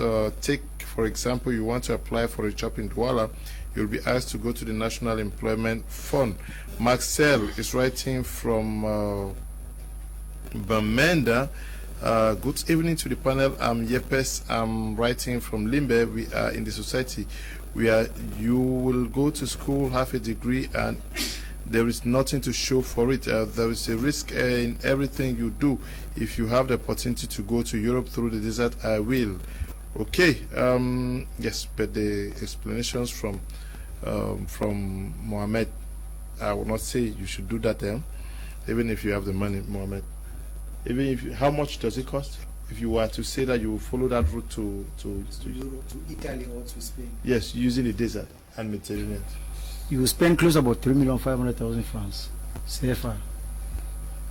And you use that, you spend that, you may spend that money and still not. And you may still die in the sea. In the sea. Yeah. Money is more than the money is what you can still die in the sea. So it does not, that money does not give you any guarantee that you can travel. Okay. Hello, Mr. Liu. I wish to have Apostle Ambi's phone number. Please, I've been a silent listener of your program. Kumanuel is right. Kaya is my name. Okay. Greetings, Mr. Liu, and the panelists. Migration is a reality and has all the negativity and positivity one can mention. Until someone tries migrating, no one will tell of its evil. Tambe Hans is writing from Yaoundé. Good evening to you. Greetings to you all. This misguided hope of greener pastures is greatly promoted by the few who actually succeeded, but are not telling others the negative side of the story. What bothers me is the huge sums involved to start the journey, because it's not something you just get up and carry your bags that you are going to Europe. Traveling as a clandestine immigrant is not a wise decision to take. Believe in your country and do what you are good at. When it's your turn, the good Lord will remember you. Desert and jungle migration to Europe is a misguided decision. Yes, it's true, some succeeded, but always remember, no two persons have the same destiny. Marcel is writing from the United Arab Emirates. Good evening, Mr. Liu. I think our reflection should focus on denying the methods taking going by the desert. I am sure that is also what we are discussing here by Gisler. Good evening, Mr. Kum. I'm enjoying the program in Boya. Cameroon is indeed a jungle. That is the last sentence I captured before a nail took their light. But okay, Bonnie is writing from Boya. Good evening to you, Bonnie. Good evening. Pairs and total patriotic leaders are the cause for all this illegal movement. My name is Oben, writing from Makepe, out here in Douala, not too far from here. This is what they gave me when I came back. I left Cameroon 12th of September 2017. I spent a year from Cameroon to Libya. That is, I'm sure you reached Libya 2018. Let me send you something to make you understand what I'm saying. This is what they gave me when I came back. Okay, I'll go through it. That is, he went. He's still back in the country. Okay. He's back alive. Yes. Someone is saying that he's a victim of what you are talking, that many persons are deceived, and that when they go there, what they see is completely different from what is promised. Is that also the reality? These guys, some of them are actually lying. They make money out of, I'm not talking of you, Mohammed, because you've made it very clear that you left here, you were going to Algeria for business. You're a businessman, yes. Of course, Mr. Liu, of course, it's clear that a lot of people, if they actually knew the implications of what they are going into, they will not do it. First, traveling via the days of years is not cheap. On the contrary, in my opinion, it's more expensive. Okay, he mentioned that to go to Libya, you need to get about 3.5 million to get to Libya. He said it was not even a guarantee. So is that very cheap? I don't think it's cheap. If you, yes, your ticket to Europe is how much, and then 500,000-600,000, and then visa fees. And so I believe that people are not properly informed. And let me tell you something. I have an experience. Most of these guys who do these things don't even tell. Somebody mentioned, I don't know, somebody mentioned, they don't even tell the people around them who can advise them. Believe me, they don't. The people around who can advise them don't even know about it. Yes, they don't. They discuss it among their group, and they go ahead. Some of them have guardians, parents. They even go without training their own real parents. They only learn of it afterwards.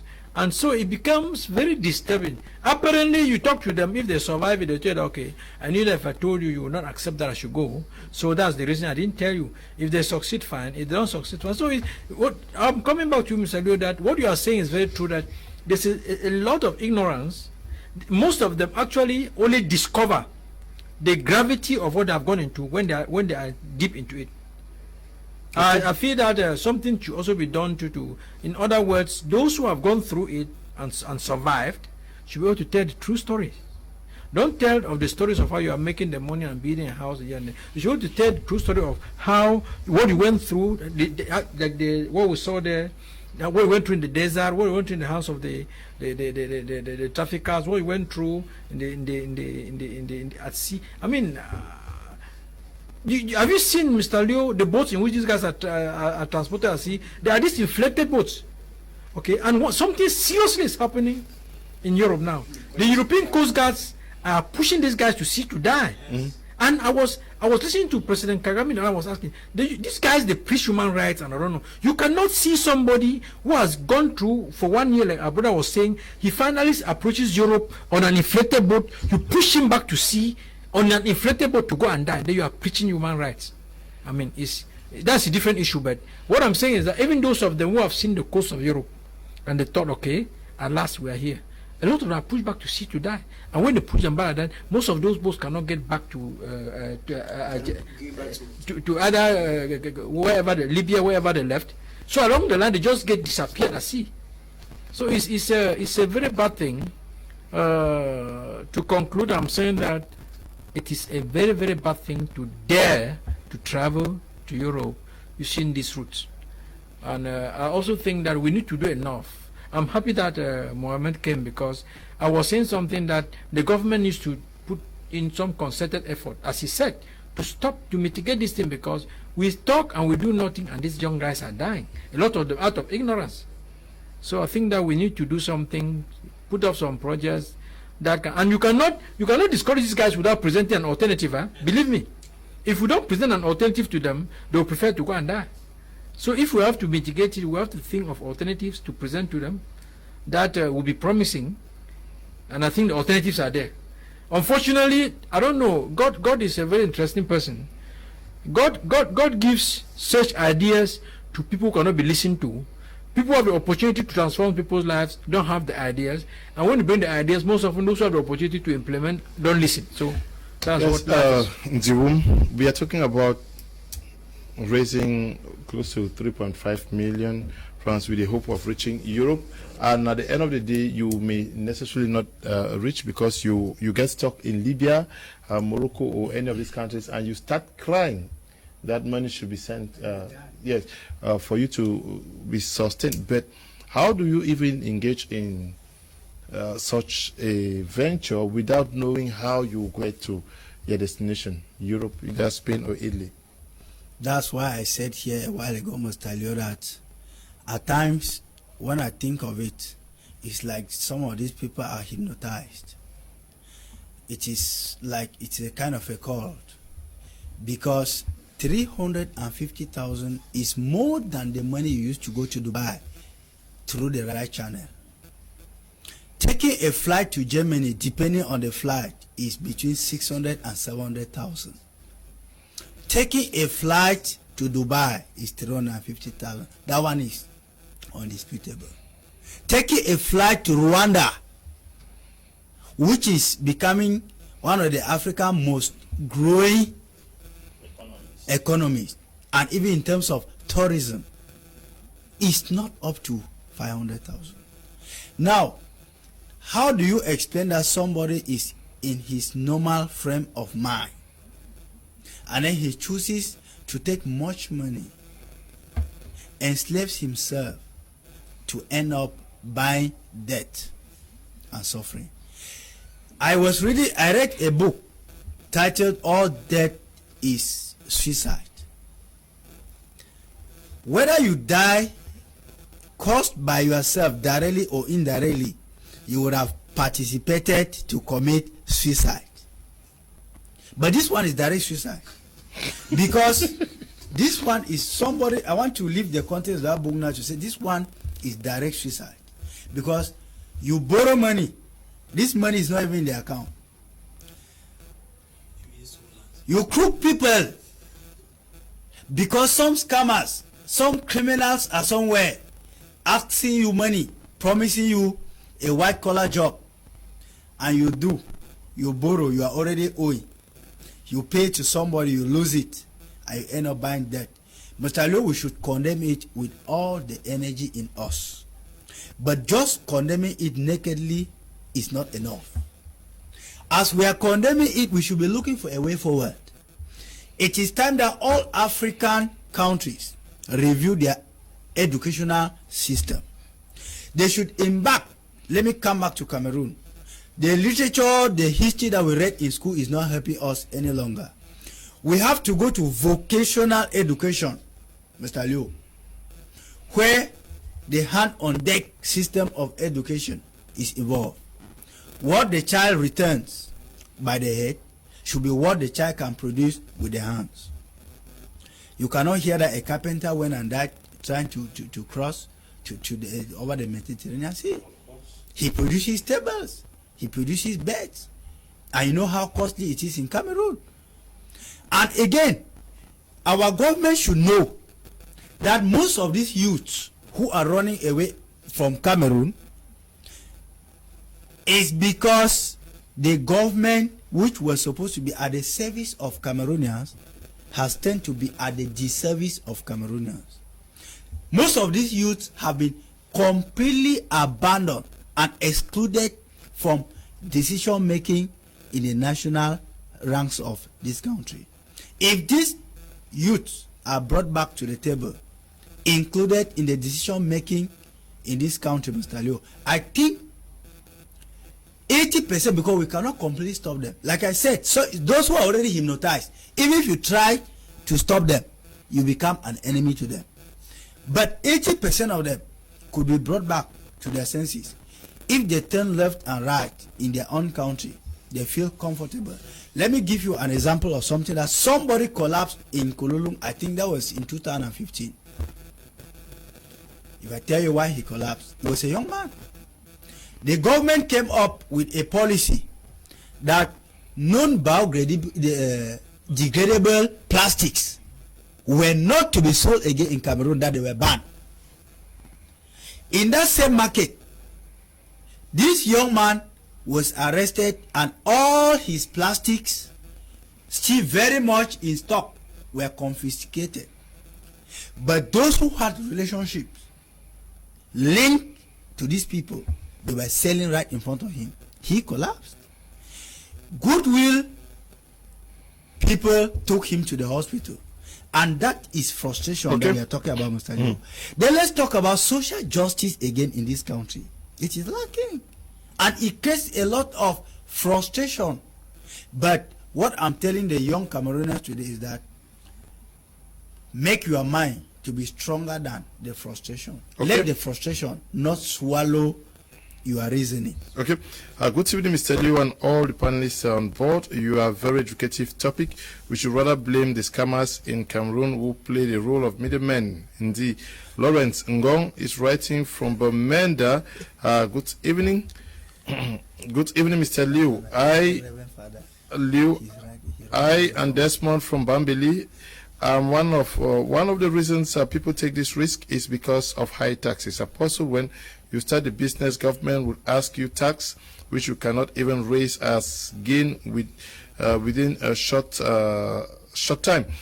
Okay, but you should also consider the risk out there in the desert. Good evening to all. If you ask your family members to contribute 5 million to help you start a business, you will never get it.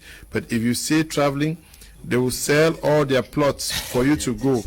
It's a mentality that has to be worked upon. Success is individual, and we are responsible for every one of our actions. Dexter is writing from Yaoundé. Good evening, Mr. Liu. I think people would never learn their lessons. We keep saying it's not good, but nothing is done to enforce it. I think responsibility is on our government. They are the ones that need to check the citizens, military not in the borders, who are the ones having the vehicles in the desert and boats in the sea. The government should take responsibility. Eba Gislain is writing from Kumba. Good evening.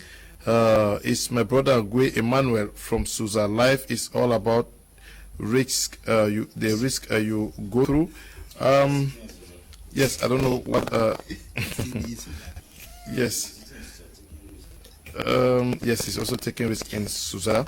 Good evening, Mr. Liu, and the panelists. I strongly discourage people going to Europe through the desert, but let understand that there are 101 reasons why young people are pushed out of their countries. Some of them are bad governance, comparison, lack of proper information. As much as we vehemently discourage people from using the illegal route desert to Europe, we should not compare Europe and Cameroon. Europe has constant electricity, good roads, and that drastically reduces the road accidents, perfect health care that African politicians are constantly visiting, sure and steady wages, security, etc. Okay.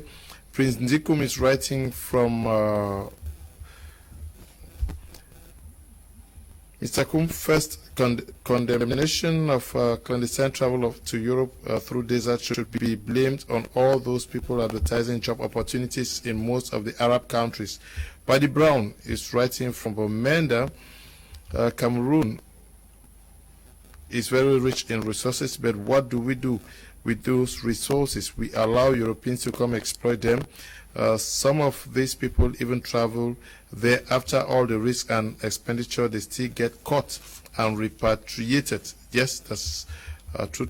Mr. Liu, please, we need the Cameroon government to favor us Cameroonians over the taxation policy at the seaport so we can be able to ship in and keep some Cameroonians occupied in one way or the other. It's really a nightmare dealing with Cameroon custom. Please, we need advantages of being a Cameroonian. Still, Maxel writing from the United Arab Emirates. Greetings to you guys in the studio. Mr. Liu, the opportunities in Africa and Cameroon to make it bigger and to become rich is far better than in the USA. But we have a brainwashed mentality in Africa that if it's not in the USA, we can't succeed anywhere else. Cameroon is still a virgin land full with a lot of opportunities. You will see a Cameroonian prepared to work any kind of job in the US and for us with no rest, and will put in all his energy and time and very devoted. But if you ask the same individual to do same in Cameroon, it's impossible. I'm Ghana Gideon, writing from Bamenda. Good evening to you. Good evening. The problem is that every government official is a tax collector. Bide Jones, writing from Gap in Tombell. Thank you, Jones. Okay. Oops.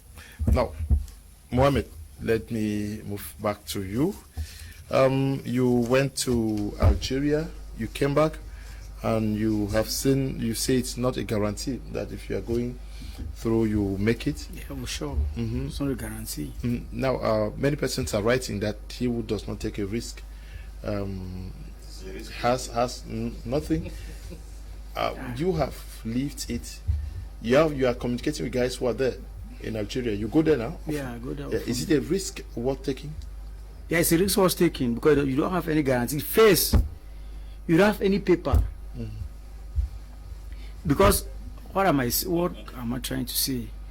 If a Nigerian police arrest you in the frontier, if they lock you up there, how can the Cameroon embassy in Morocco identify you in a prison? First, you are first of all in the fiscal realm. You are first of all dead.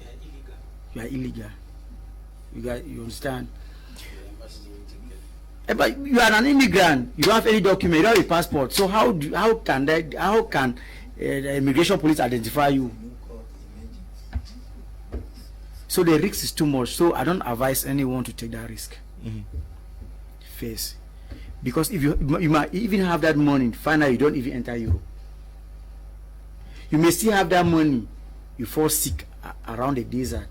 Let's just say from from Tawa to Tamaraset, because that's a long distance, the frontier, the desert frontier. The Tawa is Algeria, while the Tamaraset is Algeria, while Tawa is Niger.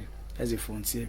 So by just crossing that desert, like when I was like coming, almost about 4 people died. 4 people died. On foot, they how can I put it? It's just like you are traveling to, let's just say you are traveling to from Kumbatikon to Titi. That's how the road seems to look like. There are places that you go down from that pickup, the one that the army use here in Cameroon. You go down, then you trek, because it's just like you go in, there's a place that there's sand, that soft sand high like that, so that vehicle cannot cross. So you need to go down, then you push and trek. So that then the sun, like now, there's too much cold. More than 100, I don't even know I can put it in place. There's too much cold. I cannot even stand for about 10 minutes. Maybe you die. So the government has to do something. Why with the individuals, as for myself, I need to sensitize Cameroonians. It's not a good journey. That's why I call you, I need to participate in the program, because it's not a good journey. You might have that money, even 10 million, you will not still use you. Because I was in my house one day. There was one guy that came and met me. No, he called me. That they gave him my number. That is in the metro station. I should come and pick him. I went there. Without me realizing that guy, I knew that guy very well. He's working we are in about when I just left school, about 2014. We were working in Ottawa. Okay. Under Nzima, that was having Fcfa bank. That guy now makes a lot of money, and he called me because when I was there, I heard the story. He's making money here in Cameroon. So when they called me, somebody is from Cameroon, that's in the metro station that is calling from, that come and pick him up. In Nigeria? In Nigeria. I went there and I saw him. I said, bro, what have you come here to do? What money you have in Cameroon? People are here suffering. I'm trying, like, I can even, like, I want to orientate people that they should not be coming here. I'm going back to Cameroon. I don't want people to come here. You are coming here, in which, if you have 2 million francs in Cameroon, you make a lot of money. Like in Southwest now, if you have a money, because in Southwest, I do believe, because I don't see taxation outside. The short term in Cameroon, I don't see taxation. So if you have even 500,000, no, just go on. If you have 500,000, at least you can do business Southwest, despite the crisis, and you can pay a house, you live good life, and the life that you're living there. Because living with Kasang is a hell. What's Kasang? Those Arab people. Because you can just have problems. The guy will just come with a knife and choke you. The ends there. Where do you want to go and complain? You can only come and complain to Mohammed. Because maybe I speak Arab, or maybe I have some favoritism by speaking English, the high authority, something like that. You can look at that will not give you any guarantee. Because I myself, I don't have anything to say, because I cannot defend because I don't have papers. So I don't like encourage anyone to travel. If you want to travel, you have your money. If they deny a visa for you not to go to Spain, you can go to France. If you like, you have the anxiety to travel out of country because of frustration. If you don't want, you want to go to Canada, you have your money. You can go even to you can go to even South Africa, but in a genuine means not taking that risk. That does not give you any guarantee. That's what we are talking. That does not. Going to Europe through Libya or coming through Algeria, passing to Morocco, dying before your time, does not give you any guarantee. Because when you're in a desert, first of all, there's a fear in you that you ask yourself that, am I sure I'm going to make it? You're already discouraged. Then coming when you come to my place, when you come to Orang in Zamadin, you see how people are, it means the little more I'm even ending, I cannot even sustain myself and my family back, because I have that kind of mind, that kind of sorrowful mind. I don't like seeing somebody crying, somebody suffering. So I said, no, I'm going me back. You people just stay with the house, see people can do what they want. People, the owner is going to Europe and whatsoever. People can continue from where I must have left. I'm coming back to Cameroon, so I can orientate the people are coming. So I was like trying to say I'll come to Cameroon. If I had the money, I would try to like create an NGO where I'll have even twice in a week we can travel to Ekok or stay around 3 corners. But that's a center point. So I'll create a project and I'll think the government can give me a back or like a police, something like that. So if you have to find you, so I think either if you don't want to go back to your house, I think you should be locked up. It's a very good journey. It's not a good journey. It's not a good journey. It's not a good journey. It's not a good journey. Because even there are people, even we have to alive, you don't understand. There are people in Cuba thinking that they are brothers and sisters in Europe. Why they are in they are there so much? So because when I just arrived about the last time I think last year, when I traveled, I went to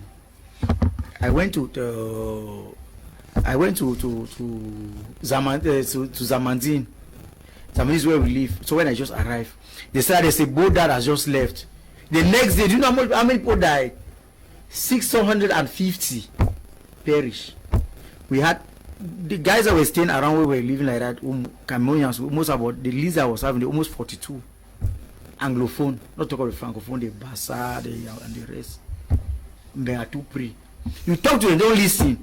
Don't go, okay, you are working here, you have an opportunity, I can take a chantier, you can be working, they pay you 1,000 dinar. 1,000 is 5,000 CFA. In Cameroon, can you work 5,000 francs per day? Never. You cannot work that money. So if it happens that you work, if it at least 1 million, you can go to Cameroon, from Cameroon, in Cameroon, you can start a good business. Why must you always have that impression of going to Europe? Another measure where you get to Italy, there's another problem, language barrier. If it happens that you get there, you need to start schooling. Okay, if I have to travel, this is my age, I need to start going to school. Language barrier. I don't know how to speak Italian. It means I have to make another, this is my age, I need to make another 10 years again. Which year am I going to come to? But if you have your money, you could have gone journey, or you have that 500 times to come to, even to Niger. You take them to invest in a business. Because I tell you, when I saw this your platform, I'm so amazed. I hear Professor talking, there are projects. I heard Emmanuel, and the other day I was like, hey, it's another voyager, as you call it. There are projects that come up. I said, these people don't listen to, they don't watch my media prime. Because they are projects, I don't understand. What's really going on? Is it Mbenga too pre or whatsoever? So I don't seem to understand. Because if you have that money they are spending, if you invest that money, because there's a project that just, I think it's Afro Brain, I think Tita. There's a good project. That is one of the programs maybe to come to Cameroon. Yeah, because I invest on farm. My parents are farmer. So it was like that they work the farm, they don't have place to sell that food. Okay, if you have 500, how much do they buy a bucket of corn? You just need to have somebody like Tita, you just have to have his number and contact. If you can make at least 10 bags of corn, you get to him. And in the right place as an Anglophone to find you where you can sell that corn and make money. Why are you spending 3,500,000 francs to go to Europe? Okay, I'm sure you can tell the story better because you've lived it. We need if next week, if I can have 3 more persons like you who have been in the desert, if you have been out there, please, and you want to share your stories like he's saying, get to me using the number on your screen, and we are going to program another edition with you, Mohammed, since you say your objective now is to come up with an NGO to orientate Cameroonians. Yes, I think it's a very thoughtful idea. You see, somebody said a country can never progress if its politics is more profitable than its industry. And this is where we have a problem here with Cameroon. As much as I'm not going to hold the government responsible, I've been singing it here consistently for not being responsible for our brothers traveling to the desert or the forest or the high sea. There is also something we have to look back home. The politics of this country is more profitable than the industry of this country, and this is the reason why we are stagnated. We are taking this program to beg the government to make the tax policies in this country to be flexible. Give Cameroonians the opportunity to dispense the potentials inside of them, because a lot of things are suffocating us in this country as a result of the government policies put in place. It's so unfortunate that a Cameroonian of goodwill cannot deliberately out of his personal pocket tar a road in this country, I tell you, according to the policy put in place. But those are things that Nigerians do. Yeah, Bishop Wedipo has tarred roads, Adeboye has tarred roads because the government policy gives them the opportunity to discharge their duties as citizens of the country. You must give them money you want to tar a road to a government official. Secondly, parliamentarians in this country earn 1.2 million francs a month when they sit in sessions, and a teacher in a classroom has 110,000 francs. That teaches every day. Where are we going to? Doctors are working in the hospital night and morning shifts. Their salary is 250,000. The politicians in this country earn sometimes 2-3 million francs a month. The politics of the country is more profitable than the industry of the country. I think we should get back to allow Cameroonians to give back to the society the talent they have gathered so far. To the extent whereby those who are doing even petty trades along the roadside like salon, kiosk, call box, they also have a tax policy which is very, very poor. I have given analysis here. The Canadian government, if you go to Canada, you open a company, the government is not interested in the tax until the company has acquired a certain amount of property and capital that the government deems it fit for it to start paying tax. But here, they give you exoneration for 1 year after opening a company. The next year, they start intimidating you to start paying taxes, even if you have no job. The jobs are not there. We calculate it statistically speaking, most businesses or companies in Cameroon open within a year, die the next year. They die after 2 years, thereby making a lot of dreams to frustrate. This is the reason why the children will say, okay, it is better to take the route through Libya than stay here and die. I think we should also help to make things flexible. Okay. Country like Tanzania, country like Rwanda, their policies in operating in business sectors are very flexible. That's the reason why I have individuals putting in money. So if the politics of a country is more profitable than the industry, that country can never progress. And this is the reason why we are where we are today. Okay, that's why we are where we are today. Just recently, Nganu Francis announced on air that he passed through the route. The rate at which Cameroonians are taking the route since then has been alarming. Yes. I think Nganu has to come back and advise young men that the route is life and death. Wanjeng Emmanuel writing. Good evening to you, Emmanuel. Yes, but we are seeing the pictures and the videos. They are not too good. Good evening, Mr. Leo. Is Du Saka in Bonaberry? This life is full of risk, no gain, because how are we fully sure that going through the plan is also 100%, okay, the plane is 100% safe. So you prefer to go through the desert, eh? Yes, safer. Good evening, Mr. Leo. Like the good work that you are doing. God will bless you and your families. From Yaoundé, thank you very much, Mr. Angela. Good evening, sir. It's Zivu writing from Amena. There need to be a serious mental revolution with Cameroonians. Can you imagine that I fix a tricycle in Bamenda, and each time I am passing, some people are laughing. I don't know if it's me that has problem or it's them. Yes, it's true. You laugh at him, and then you go to Algeria and you go and do salam. That's what you're saying. Yes. Okay. The solution to our problem is to get back to the point where, when we disobeyed God, we stupidly and proudly decided to use only the intellect in doing things. Mankind was supposed to use his intuition, which rules and directs the intellect. Okay. Ike is writing from Bingo. We are going to be wrapping up here. One word for our brothers and sisters. Yes, Mr. Leo, I've already said it. It is very important to know the risk you are taking when going through the desert. It is a lot of death. But I have to say this to the government. It is the responsibility of the government to make sure that Cameroonians have a better life in Cameroon. Meaning you must not give them jobs, but you need to create a conducive environment for them to be able to do what they would do and succeed here at home. So that if they are traveling out of the country, it should be for other reasons, not because they want to travel to look for jobs. Those jobs could be created here in Cameroon. So let the government accompany the youths in making sure that they attain the 2035 goal that they have put by themselves, as well as make sure that they create a conducive environment where young Cameroonians can actually deploy their talents and make a living out of it. It is very, very important. If not, we'll keep on seeing many people die in the desert because it is not what we say here that is going to stop them. There are people who are going to keep traveling, whether you put you tie a rope on their legs, they will keep on traveling through that same road. Okay. Hello, Mr. Liu. I must applaud you for the great job that you are doing. Please tell the guy who really have the experience and is thinking to open an NGO to go ahead. I will support him in any level. I think that that would be the best way to save lives. Thanks. Barrister Achu Peter is writing from Bomenda. Good evening to you. Hello, team. I salute you all. Cameroon is bleeding. All we need is dialogue and a logical end to the senseless battle. We are just completing Bill Gates and some superpowers ideology of population reduction. Please, for Apostle Ambe's number. Jam is writing from the United States of America. Those, please, can you just request for their numbers after the program?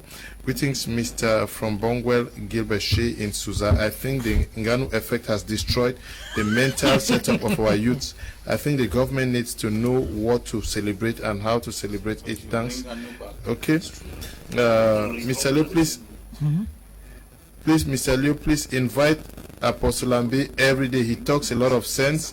If we have 10 people like him, please, excuse me. Mr. Leo, please invite Apostle Ambe every day. He talks a lot of sense. If we have 10 people like him, I'm sure certain things will change. People open salons, small retail shops, but just the tax they pay caused the business to collapse. I remember when I was hawking in Douala, I carried things on my head to sell in the market, but I have to pay tax. Where are we going to? You pay tax for hawking granules. Mayor, okay? Michaelson writing from Yaoundé says, good evening, Mr. Liu. I was almost on my way. I have to rest and see some things before going. Michaelson, please don't go. This is my plea to you. Don't go. If you have to go, go to, yes, just go to wherever you want to go, but don't go through the desert and the Mediterranean Sea. Good evening, Mr. Liu. I'm happy with your program.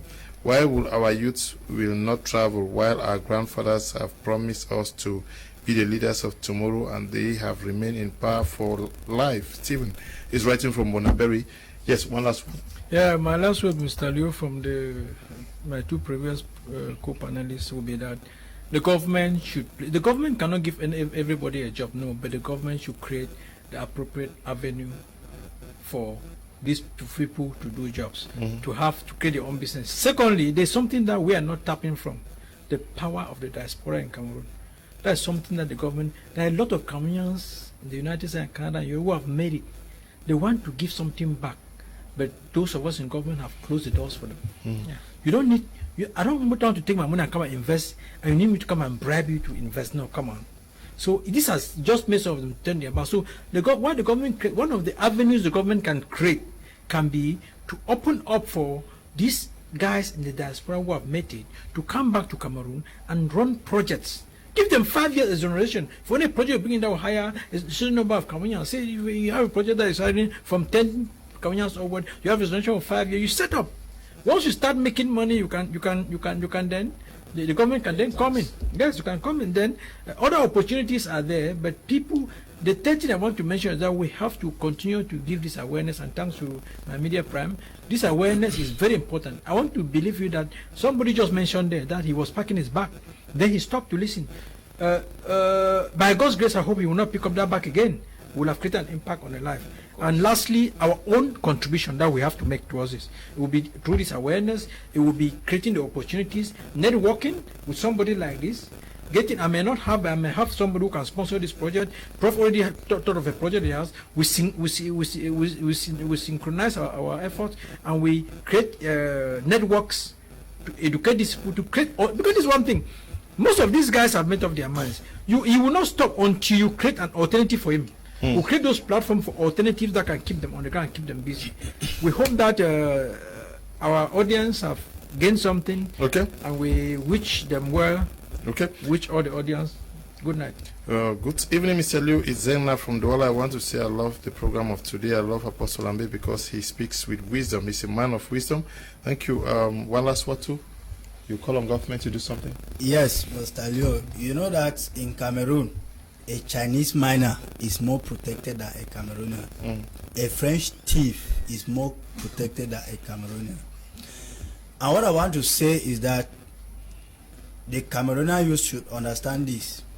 The government might have frustrated many of us, but then, as if that is not enough, they are not only frustrating, but they are ready to even repress.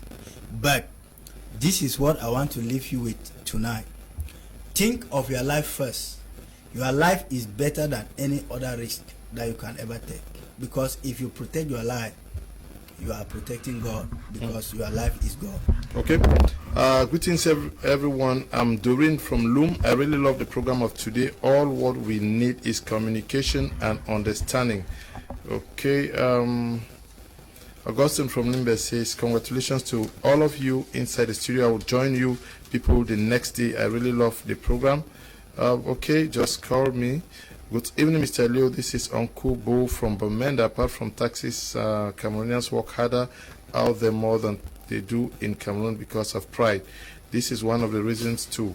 A Cameroonian will walk in mud out there where no family or friend is watching, then return home with a car, then walk here where people will say, look at that poor rat. It's holidays, and my Bamenda friends will tell you, me and no fits do me this kind of work here, which is very bad mentality. Okay. Hi, Mr. Leo. Can you tell the guy who wish to open the NGO that I am at his disposal? Barrister Titatang is writing from Tico. Many of you are requesting for the numbers of some persons here. Please write to me after the program. I'll do that. And one last word for me too. Mr. Leo, I will thank you especially and the panelists, because that's been a very good job that I've been doing since I'm out there. Even my few stay in Cameroon, it has not been easy. So you have been so courageous. Pastor Ambe, kudos to you and Dr. Mark, and to all of you, even Dr. Tata. So it has been a very great job. But I sit down on that point. If you want to travel, please travel in a genuine way. Traveling to Europe through Sahara Desert, if you 10 million francs, does not give you any guarantee. Why am I saying so? Because I have traveled through that road and I've been traveling, so I know the consequences. Can I hear from you? If you wish to even travel through plane, meet me. I'll give you a disadvantage of traveling and the advantage. Maybe you can think that going to Canada is a guarantee. It's not a guarantee. If you reach through plane, with that money, you can start something here. Because if you realize the money I'm putting here in Cameroon, the money I'm even doing business in Cameroon, I gain more than the one I'm even doing out. Why? Because, yes, why? People are just being misled by social media because of the picture that people send out of country. Maybe somebody go and snap in a skyscraper in which his parents are here suffering, send to you. Food that deceive you, take money and give it to him that you are coming to you. Finally, you come like me, Mohammed. The friend I was even going to finally abandoned me. I was sleeping in a chantier before I had to find my way. So please, if you want to travel in the right direction. Okay, we want to thank you, Mohammed, Apostle Ambe, Prof. Mark, Mr. Tazi, and you, Emmanuel. It was great having you guys out here. We also want to say thank you to all of you who took time off to watch the program, especially those of you who sent text messages. We want to say we are also very grateful to the production team, not forgetting you, Tabi Tambe Bryant, who is supervising all the work we do out there. Stay blessed. Bye-bye.